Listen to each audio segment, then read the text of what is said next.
What's up, YouTubers? Hope you were having an awesome Saturday. I am Henry, and this is Splattered Minds.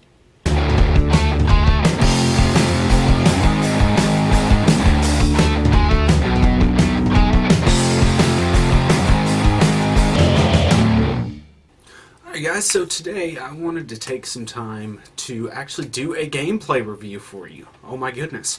I know, I've been promising one forever, and I just actually finished up Bioshock Infinite.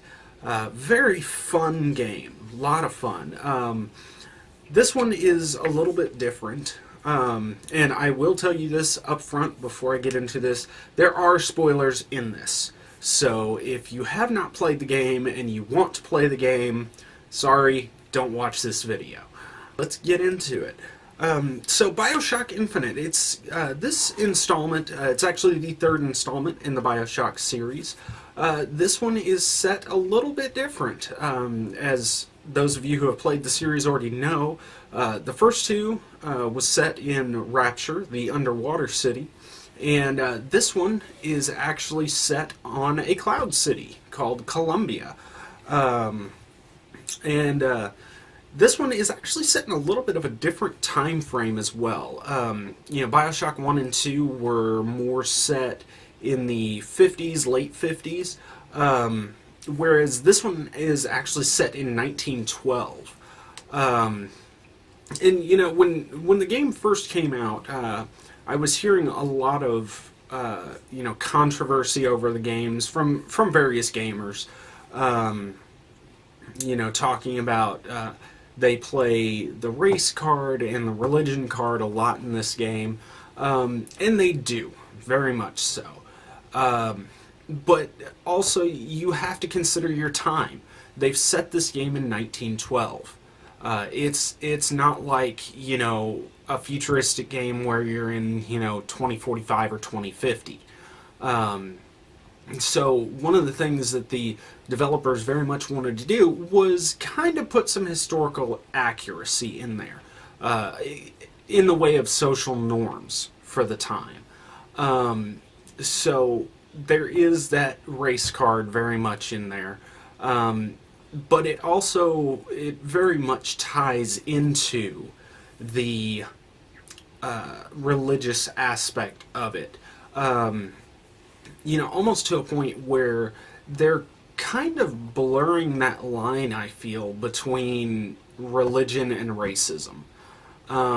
Hey, send me hate mail if you disagree, but it's my opinion. I actually very much enjoyed the game, though. It was a lot of fun. I do feel at points that it was a little kind of running in circles-ish. But we'll get into that here in a little bit. So basically, in this Bioshock, you are playing as Booker DeWitt. He is a private investigator, and you are trying to find a young woman named Elizabeth. You end up going to Columbia, this city in the clouds, and down the rabbit hole from there. As the story progresses, you find out more and more about who Elizabeth is, where she comes from, why things are the way they are between Booker and Elizabeth. And then later, come to find out, Elizabeth is actually Booker's daughter.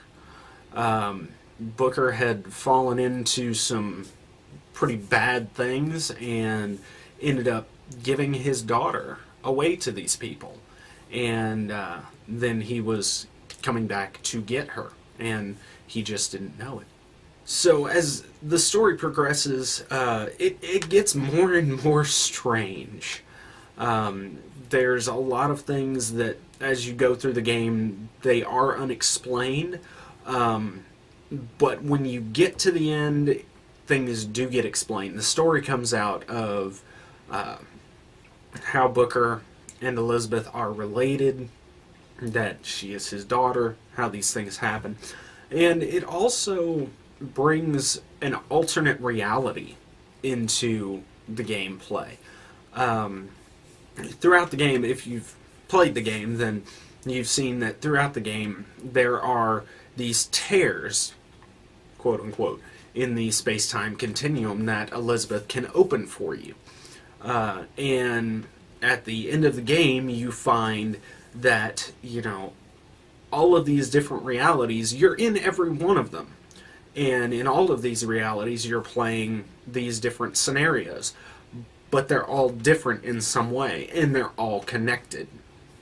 Because everything you do can affect a choice that would put you technically in a different reality. And so, of course, stunning graphics. Gameplay was very good. I've heard and read a lot of people are saying that they kind of found Elizabeth a little bit annoying. Yes and no. Where she plays a very crucial role in the game, she does have her times where she kind of comes off a little ditzier than what she should. But, I very much enjoyed the fact that she wasn't just a, I'm going to follow you around kind of character. Throughout the game, she does provide you with ammo and health and your salts, which from Bioshock 1 and 2 was actually Eve in Rapture. But in Bioshock 3 here, in Infinite, it is now salts. Which I kind of found a little more practical. Because, as you're going around through the levels in the open world, collecting items, collecting food, I don't think I'd want to eat something that's been infused with, some creepy chemical. So, salt's naturally in food, so it just makes a little more sense to me. But that's my opinion. Like I mentioned earlier, I kind of did get a feel that the game, it kind of has you going in circles a little bit. And, everything has its purpose. Whether it be, character building or plot building. But it seemed at times where it was like, okay, I was just here. Why do I have to come back here yet again? But overall, I thought it was a fantastic game. And I would highly recommend it. I actually just got as well the first DLC for it, and that's Burial at Sea Part 1, or Chapter 1, I forget what they called it. And so it is actually set back in Rapture, and I'm currently working on that one, so I will definitely have to let y'all know how that goes, how it plays out. I definitely like they have in the DLC they have changed Elizabeth a little bit. She's got more of an attitude now, whereas in Infinite she kind of came off whiny sometimes to me. But in this one she's got much more of an attitude. And, from playing Infinite and now playing this, it begs that question of what reality are you really in? Where is it going to come into play in this? So I think they've definitely set up a very interesting story.